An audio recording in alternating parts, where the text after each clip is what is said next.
So hello everyone, today I'm doing a book review on the second book that I reviewed the first one to. I'm going to try my hardest to keep this as short and sweet as possible, but because this is a 500-page book, I have basically written a essay of 3 pages of review, and I still have another like 30 pages to go, but because this book is so long and it's not my copy, it's a library copy, and I want to take this back tomorrow, so I really want to get this review done. I've kind of had a sneak peek at the back, and it kind of leads to them because you have phrase 1, phrase 2 and phrase 3. So in this book we're on phrase 2, and then the third book is phrase 3. I am going to be stopping at this book because the library doesn't have the third one to loan and I don't have a copy, so I am just basically going to stop it here, and then I will finish the last 30 pages off for my benefit tonight. But yeah, so I've had like my review on a laptop because I wasn't able to like print it or anything. So this is a YA thriller genre of 499 pages, books 2 of 3. This book is kindly, if you're into like science fiction kind of thriller type thing where, you know, it's basically where the human race becomes part of the megacon because of the Death Star that hits the Earth every 1 billion years, I think. And to save the human race, they've had to put them all as computer codes and chips and things like that in order to survive. And in this book, we go through phase 2, which is basically trying to survive, not get killed, not have your resets run out. And yeah, and unfortunately, in order to go through to phase 3, you need 20 people, and there's over that, so obviously it's a constant thing of elimination and people dying and going through things, and again figuring out what the kind of program is about. So the start of the book is where we come to where Min is kind of trapped in an elevator, and like the remaining classmates are kind of trying to push the elevator to try and kill her to reset so they can kind of raid and kind of get supplies and stuff like that in order to fight to survive. Ethan is still an arsehole and still kind of the bad character in this book right until the end of the last 50 pages, where he kind of changes his mind and he doesn't want to, he wants out for revenge because Sarah's kind of taken control of the megacom of the program and is kind of being a bit of a cunt, really. So this is about Project Nemesis. I probably should have read the blurb first. But anyway, we'll just get into the review because there's so much to talk about. So in the second, well, not second part of the book, but as we move on, we find Noah, which is another main character in this book. So we hear more from, we have Tak and Ethan as well, but we hear more from, so each chapter is like 39, Min, Noah, that kind of thing. But in this, we find that Noah's very, very angry and he wants revenge for Ethan, but also he wants to take control. And with all of these killings that he does, he realises they make him stronger, faster, and stuff like that, which later on it kind of goes against them. So all of that killing he did in Ethan kind of didn't really get them anywhere. So Noah finds a cabin with his ex-classmates in. So he goes to the cabin and he finds that all of his mates are hiding in there, which Noah being Noah, he blows up the whole cabin, which includes killing them, most of them. But the only person who hasn't reset is Pippa, which we find out later in the book gives you 5 resets before you are eliminated. So you die 5 times, and after that you are eliminated from the program entirely. That's it, you're out, like you're completely dead. There's no more clones of you. Spoiler alert. Yeah, I will spoil this book, so only probably watch this when you've read the whole book. Yeah, so you get 5 resets, and then after that you're kind of fucked basically. You're out of the program, there's no more of you of a code or anything, you're just non-existent. But it's kind of weird because this is where it kind of scares everyone, because obviously Pippa hasn't reset and she's just laying there dead. So throughout the book they are kind of being picked off one by one. You know, they're kind of all as bad as each other. They're all as bad as in the way that they're all killing each other, to the point of resets and one thing another. So Ethan and his group kind of take control of the reset points and kind of, you know, so every time they have to reset, they're resetting in different places, but they are kind of being captured by one another, and kind of being held prisoner, etc., that kind of thing. So Min gets shot and she kind of resets, but when she resets, she kind of gets caught, which is by Ethan's group, where I'm trying to remember if it was definitely the police station. Yes, it's that scene, because I've read both of the first books, so it's kind of confusing. So Min has reset into where Ethan has, which ordered, sorry, that's my bookmark that keeps popping out, which is why Ethan was able to capture her and basically throw her in the police cell where they had girls and boys.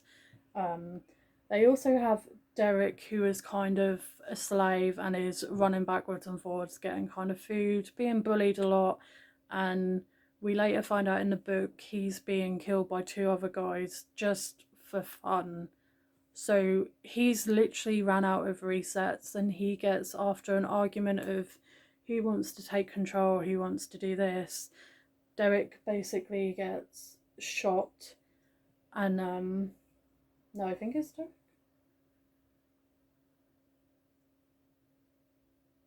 No, it's Devon. So Devon is the boy who runs around and gets food. Sorry, I got the names muddled up. He's the one who gets shot, and then they see it for themselves that because Devon was shot by the 2 other boys earlier on just for fun, that he runs out of resets and he basically doesn't come back and he's dead on the floor, which is when this really shits everybody up. We also discover that Ethan's plan is to have everybody reset, because when they reset, they don't reset with their weapons or anything, so they become weaponless.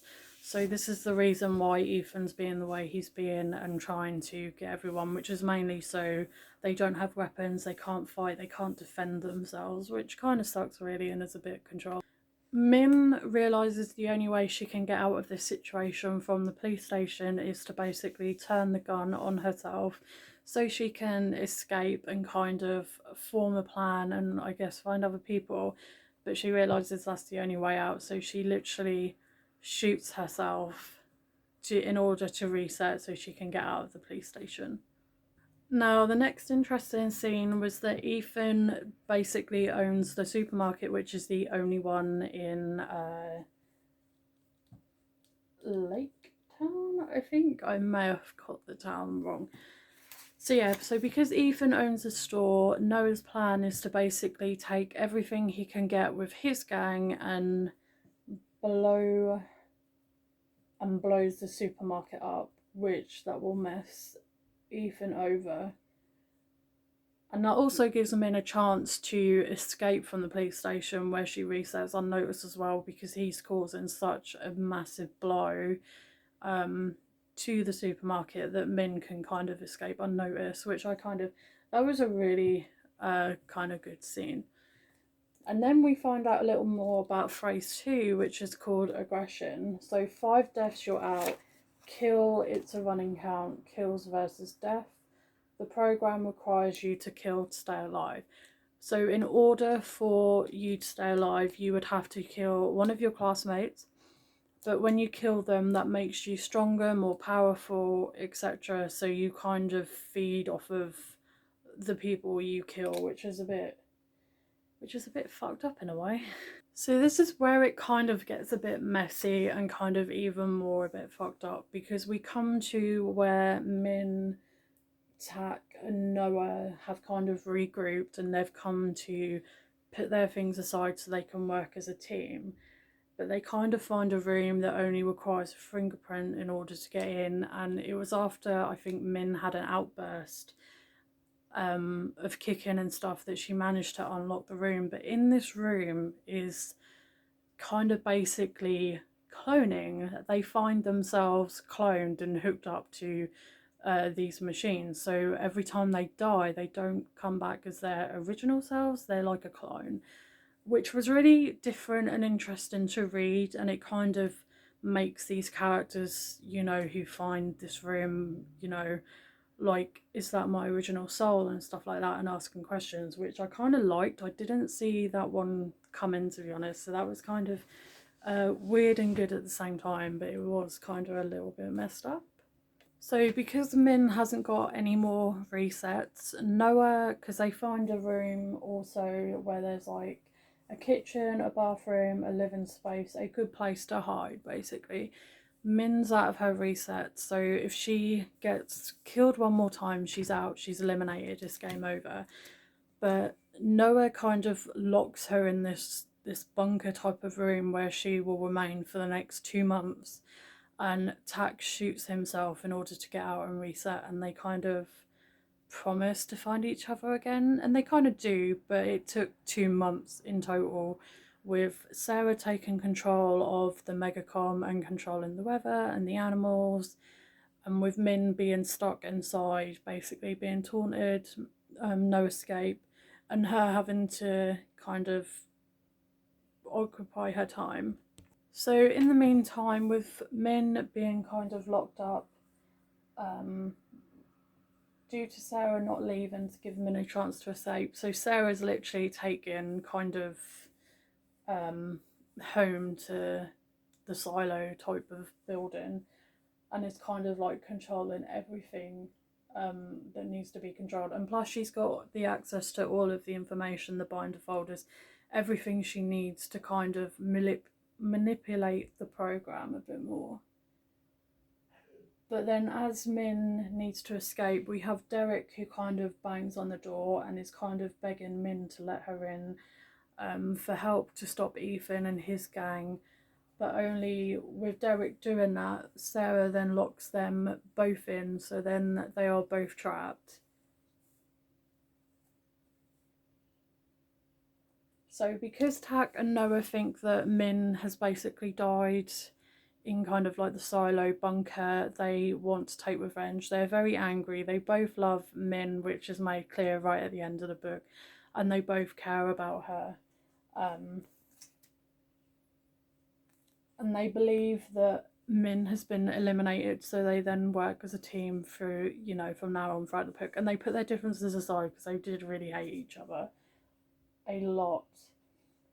So this is where the major plot twist comes in, because Min finds the mayor's office or the Guardian, and he kind of pulls her in because all of the betters are allowed in, but nobody else is. So if you're not like a special better or anything, then you won't be coming in. So with Min finding him, and after having a talk, and he wears the same outfit that he killed her, I think it was every other birthday, where he just continuously murdered her, which was mentioned in the first book. So there is a review of that if you want to go and check it out, and there is a review on Goodreads. But after talking about how special she is and how she needs to take control, and how he really wants her to survive, the plot twist, which really, really got me excited, was that he reveals that he is Min's father, which was absolutely shocking to me. And in a way, I was kind of excited because it got really interesting. And then you kind of get to a part where they're kind of all fighting because Sarah's trying to push things along, to get through this phrase 2 even quicker to go on to phrase 3, which then causes basically them to like shoot each other, and Toby is a complete and utter asshole where he just won't give up, so they just have to basically Min and the rest of them, not Sarah basically, and even Ethan, they're now all on the same side, where they basically shot Toby because he then shot Min, which if she dies, she's out. So because obviously they took Toby's life, that then made it enough people to go through to the next, so they needed 20. And obviously the Earth has been sitting there for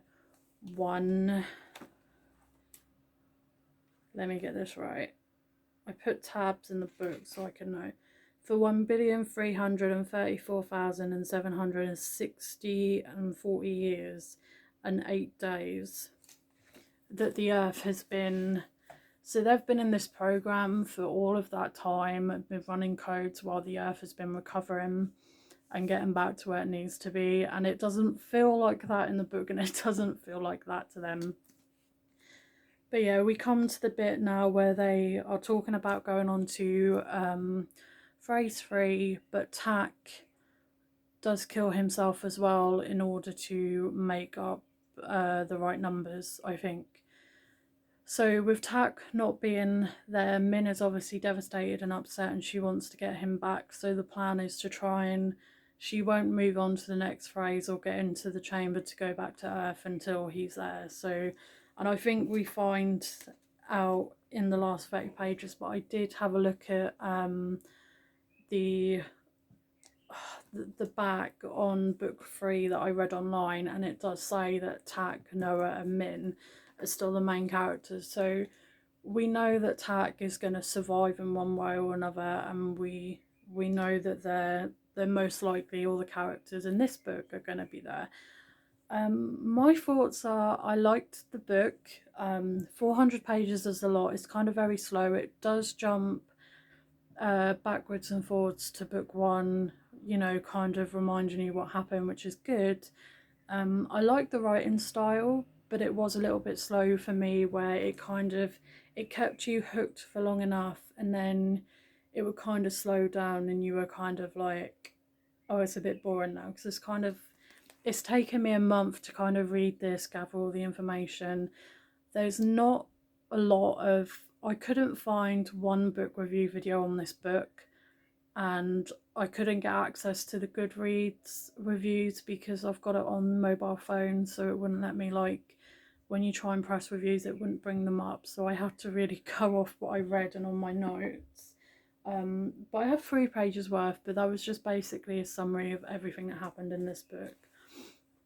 Realistically, because it's not my copy, I had the first copy that I bought from the library sale for 20p, but I'm not going to keep it, and then I'm going to send this one back tomorrow. So realistically, I probably won't reread it. I won't buy it again. But if you like kind of science, as I say, science fiction, planet Earth kind of stuff, Death Star, cloning, then this is definitely your type of book. It's definitely interesting. It's definitely different from what I would read.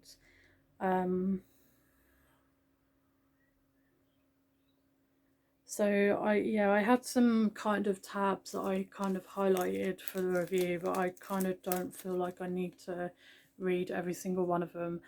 But again, I'm kind of new to the book, you know, to the booktube, and kind of slowly pumping reviews out there. But this is just another one that I wanted to get done. So probably realistically, I would give it 4 stars out of 5, because I don't want to drop any lower than that, because I don't feel like it's fair. Cause a lot of effort has gone into this book, a lot of writing, a lot of reading, and I've seen some of the so the author is Brendan, and I can't pronounce the second name, so I'll just show it to you. But this is Genesis book 2, and the first one was Nemesis, which is just there, and then the third one, I can't remember the name, but I watched a few of his videos from when he very first brought out his books years ago, and you can tell there's a lot of passion and care gone into this, and he went on a retreat of where Nemesis was actually based. So I'm going to give it a 4 stars, and yeah, I didn't hate it, but I didn't love it, but it was enough for me to finish it and keep going with it. So yeah, so any support for my channel to grow and that, I'd be very much appreciated, and thank you for watching.